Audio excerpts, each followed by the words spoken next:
But anyway, all right, we're gonna go ahead and get started. First up, what's on the list for today is again something he hasn't seen yet, and I was trying to see if I could work my way around it to see if I couldn't spoil anything, and it's kind of hard not to. Mm-hmm. It really is, because this is the big news that just came out. So I'm sorry, spoiler alert for anybody that has not seen Split or Unbreakable. They just announced that they're going to be doing a sequel for Split, and it's titled Glass. Right? So if you've seen Split, you know exactly how the ending goes. There is a connection. I'm not going to get into what the connection is. Okay. But it's kind of a given if I'm saying that the title of the movie is called Glass. You saw Unbreakable, right? Yeah. Okay. It's been a while. But it's one of those, it has me intrigued because this is the first movie of its kind to do something like this. Yeah. Where it's a sequel, but it's a sequel to two movies. Yeah. But I guess you could call it like a crossover sequel. Yeah. Like these two movies will lead into each other and then spin off into a third movie. Yeah. Where they both come together. Nothing like that, to my knowledge, has ever been done.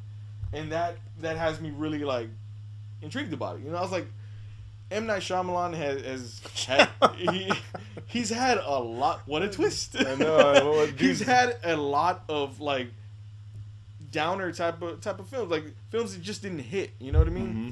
He's been going cold for a very long time. Yeah, he did kind of hit it rough on. And he finally started like kind of catching steam again with The Visit. The Visit was a great movie.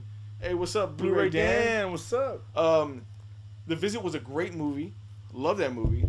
I've never seen that one. But it still didn't have the like punch that his movies usually have. Oh, that's the one with the kids. Yeah, and the grandparents. I seen that. Yeah. That one was good. So I feel like that was almost. I feel like that movie was kind of like the test. Like, let me test the waters a little bit of what I can do, and then we'll go full force with Split. Yeah. And he really knocked it out of the park. Yeah. I'm trying like to work away. I know, man. I know. For you, I know. Killing me, man. But it was so good though. Hey, what's up? But anyway, so so he really knocked it out of the park with Split, and then that ending to that movie really was like, whoa, I didn't see that coming. Yeah. It was like that was kind of like his usual twist, but not like, oh, we're not really on Earth, we're on another planet type of twist. Earth B. Yeah. So, but it was a fantastic twist though. I loved it so much. My favorite part was the pamper. Oh, in The Visit? That is disgusting. It was my favorite. I laughed so hard, man. I loved it. That is disgusting though. But yeah, so I'm really looking forward to this movie they're titling it Glass. Okay. And again, if you've seen Unbreakable, then you kind of get an idea. I need to rewatch that movie, man. It's been a while since I've seen it too. It really has. But that's the one movie that everybody asks him if are you going to be doing a sequel? Hey, don't you think it's kind of weird how Unbreakable had something to do with like comics?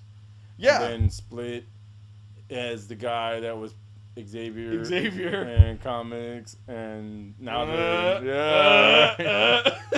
but it was one of those where it's like a superhero movie, Unbreakable, but with Split, kind of again leading down that same tunnel to the next movie. It's like, okay, how are they going to take it? Unbreakable was more of like a dramatic thriller than like a horror movie. Man. Split wasn't. Unbreakable really wasn't like a scary movie. No.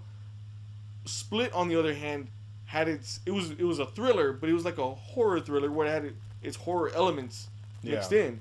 So, I wonder what genre is gonna take over in this next movie. You know what I mean? Yeah. Or if they're just gonna mix the two. That'd be awesome if they did. That would be pretty because cool. It's gonna be like a superhero thriller horror mashup type of thing. Mm-hmm.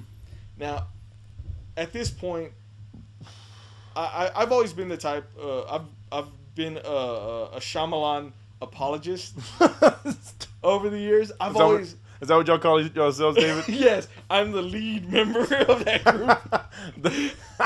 But I've always like every time he comes out with a movie, I've always been the one like, hey, this could be good, man. Like this could be the one. He's had some good ones in the past. And then it goes bad, and I'm like, this was not the one.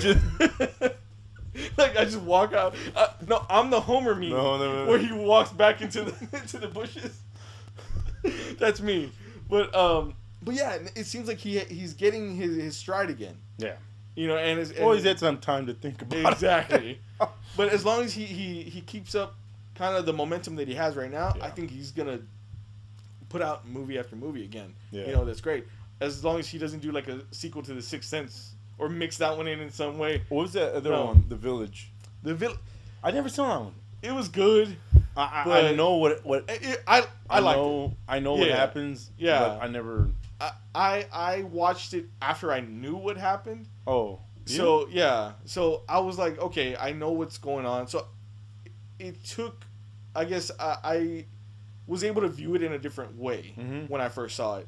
And that's always the thing. Whenever you have like these surprise endings that like disappoint people, I end up finding out about it and I'm like, okay, well, let me watch it anyway. You still watch it? And I'll watch it and I'm like, okay, well, I can understand why he did this or that. You know, I try to look for the decent part of it, but still, it wasn't the best movie. Probably one of the worst, in my opinion, was Lady in the Water.